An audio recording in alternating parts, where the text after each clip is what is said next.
into the float itself. Okay. It's a lot bigger than most people think, so it's a 7x7 tank, and it has about 10 to 12 inches of water. You'll see the button above the light. Whenever you get in, if you want to float in the dark, hit the button, it comes on or turns off. If you want it to be back on, just hit the button, it comes back on. We do have a little water bottle here with fresh water in case you were to get salt in your eyes, and you just spray your face and it comes right off. That's very convenient. Yes, it is. Before you get into the float, you are going to take your pre-shower with this white bottle. You want to make sure that you get any deodorant, makeup, perfume, all of it off. Okay. You want to use about lukewarm water just so that you, it's not a drastic temperature change before you get in. Okay. Once you are in the float, you will have 60 minutes to float. Okay. And once you hear the music lightly come back on, that's your cue to get out. Once you are out, you will take your post shower with these 3 bottles here, and you can use whatever temperature of water you want with that. Okay. I will take you over here. Okay.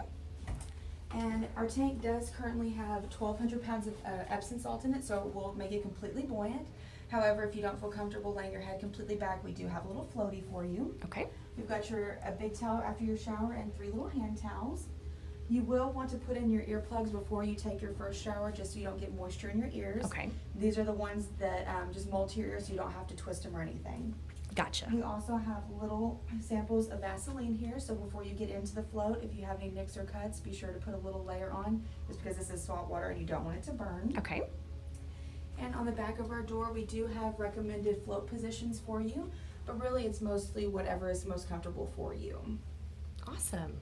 And do you have any questions for me? No, I don't. Thank you so much for No explaining problem. everything. Absolutely. I appreciate it.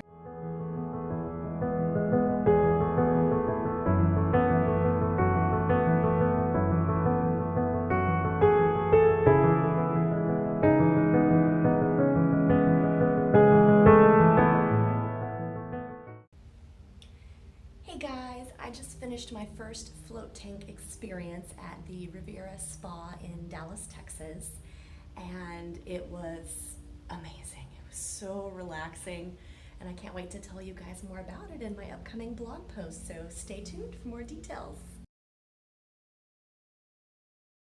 Hi, this is Kristen Key with Wanderlust or Love, and I'm here today with Nick Charnworn from the Riviera Spa, which is located on Travis Street in the Knox-Henderson area of Dallas. So Nick, you are the owner of Riviera Spa. Yes, I am. And I would love to know, how long has Riviera Spa been open, and what inspired you to open this spa? Sure. Well, I'm lucky enough that the spa has been in existence since about '98, and I took over back in 2011. So we are currently located in our location here in Travis Walk, and then we were here about 2013. And so it's almost been about 5 years since we've been in this new location. Sort of what inspired me is just like every other person, my background is technology, and then when I got out of technology, I got more into this type of spa world, just because I went to massage school, and while I was there, all the instructors said I had a gift for it.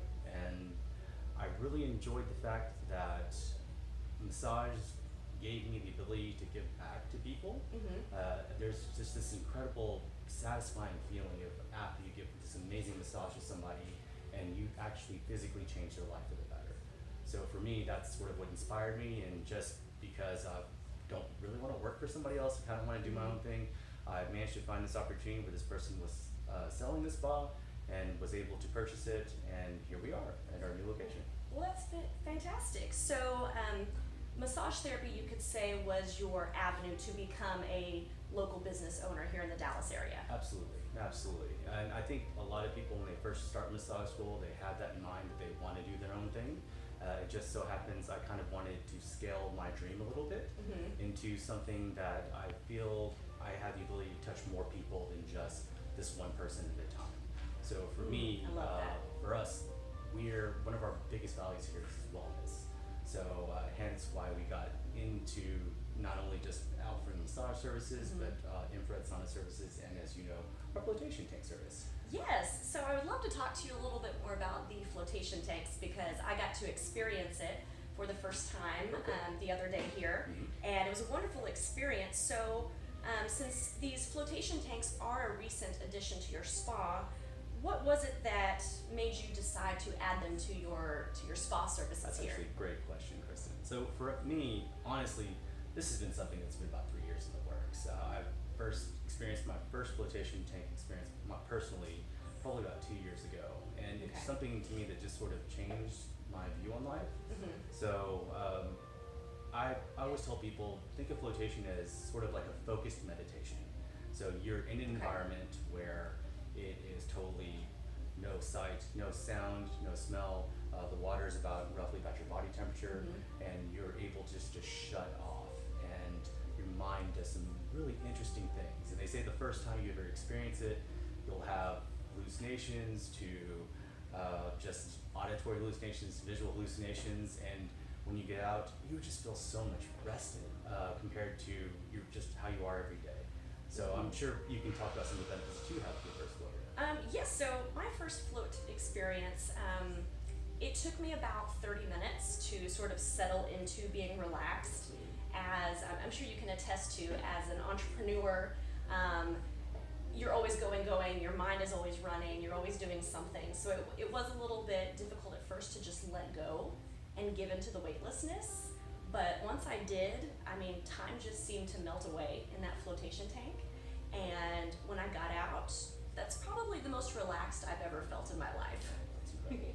Yeah, and the colors were brighter. The sun, when I went outside, seemed to shine with almost a heavenly radiance to it. So it was a really neat experience, and I'm looking forward to coming back. Absolutely. So if someone like myself wants to continue reaping these relaxation benefits of using a flotation tank, how often should they come and float? So what we usually try to advise people is a lot of people try to come on a weekly type basis, just because you've heard CEOs, what they try to do is they try to meditate at least every day. And since this is more of a focused meditation where there is no interruption for you, usually about once a week is pretty good. Okay. First timers, when they first come in, I always tell them at least experience it 3 times. Okay. The first time is going to be the one where you're not really sure what's going on, you're not sure if this is for me or Exactly. not, you're not sure how to relax. The second one, you'll pretty much have all those pre-jitters out of the way of like, what do I do? And then you'll be able to have a better experience. And then by the third time, you pretty much know whether this is going to be for you or it may not be for you. So we have both. Okay, wonderful. And I would say for me too, with my first floating experience, a big part of that getting comfortable enough to relax was finding the right body position. So I noticed y'all had a poster in the flotation room with different recommended positions on how to float. Absolutely. And for me, the most comfortable one was either my hands behind my head or over my chest. Yep. And then what we also say is that we also have this blue little halo device, because I saw that. sometimes people have a hard time letting go, and so what they'll do is they come out and their neck will be really stiff. Okay. And so what we do is we have them just put the halo down and just rest their head on it so they know that their head floats, and they will be able to relax their neck and have a better float that way. Okay, so it's really kind of a mental thing for them. Absolutely. Because honestly, the tank itself, it's about 10 inches of water in a 4-foot by 8-foot sort of room. Okay. In which case we put about 1,000 pounds of Epsom salt. That's incredible. And so you will float. It's like being on the Dead Sea. You can't drown in this thing at all. Right. I was very surprised when I got in there because as a child, when I took swimming lessons, I could never float. They always made you practice floating in the pool, and I sunk almost immediately straight to the bottom. So I was pleasantly surprised that I floated right away without any problem. Yep. So a lot of people are. And then what's kind of fun is also in the room we have posters for how you would couples float. So I you noticed can actually do that, yes. 2 people in the float tank too. And I've heard people talk about this experience sort of like you're melting into your couple, if that makes any sense. So for me, my first float actually was a couples float. Okay. And that was what inspired me to bring a service like this in. Wonderful. Okay, and so if a first-time floater comes in, like I did the other day, what can they expect when they come to Riviera Spa for Sure. this new experience? Great question. So I think what differentiates us from all the other places around here is definitely our customer service. So me personally, that's one of our other values. That's probably one of our top values, customer service. Our desk is on top of their game. They usually introduce everybody when they first come in. And then main thing is if you're first time ever floating, don't shave the night before. You're about to be immersed into Epsom salt. So we Yes. always try to just warn people whenever you're experiencing the service the first time. We will have petroleum jelly in there for any nicks and cuts that you may do have, so you can cover that. Again, you are in salt, so Yes. it does burn whenever you do have cuts. I've experienced it too. My second time, I forgot and I shaved the night before, and my face was sort of burning, so it wasn't a very good experience. Right. So, but at the same time, basically, we do have robes for everybody, so you're gonna get in. You will be in your own private suite when you come to float with us. That has its own private shower, so you have all privacy for you. You're gonna shower before you get into the tank, and then what we usually advise people to do is we provide earplugs, so put the earplugs on beforehand. I used those. It was And then- great. And then you're gonna shower. Pretty much it's just a quick shower to take out all oils that you may have. Just this is how we keep sanitation in the tank. And then you're gonna get into your float, and then after the float you can get out and just quickly rinse off all the salt. People always ask, how do we keep the water clean? Between each client, our filtration system is a 4-stage filtration system, and in each stage runs for about 20 minutes in between each client. So whenever we're done, the water comes out as clean as our drinking water. Wow, that's really cool. Absolutely. I'm glad you mentioned the thing about not shaving the night before, because thankfully I did read the email that you guys sent. I usually don't read my emails in a timely manner, I should say, but I did read that. One thing though that I did that I would advise other people who come and float for the first time is the night before I used an exfoliating scrub on my face and my neck. And while that's not the same as shaving, it's a bit abrasive, so it rubs the dead skin cells off. And there wasn't quite a burning sensation on my face and neck when I floated, but it was a little uncomfortable.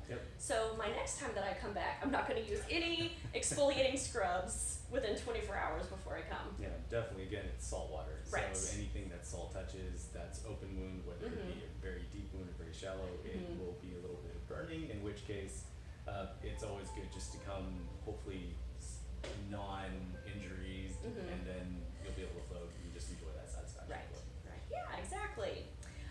So if I wanted to come here and make it a spa day after floating, what other services do you recommend that I try out here at Riviera Spa? So for a spa day, what we usually recommend is when you first get in, what we'll probably put you down for is your massage first.